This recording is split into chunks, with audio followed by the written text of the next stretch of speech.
Do you know many people are having trouble with connecting their phone with GoPro HERO10 Black? Don't worry. In this video, we'll show you how you do this. Let's start. Step 1. Activate phone Wi-Fi. Switch on your phone's Wi-Fi and ensure it's not connected to any other networks. Step 2.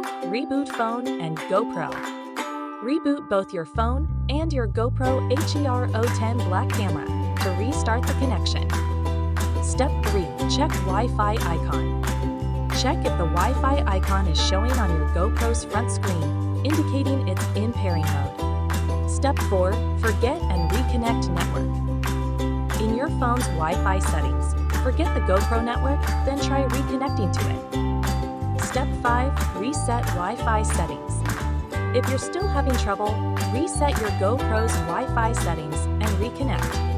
By following these steps, you should be able to resolve the connection issue between your phone and your GoPro HERO10 Black. Still need help?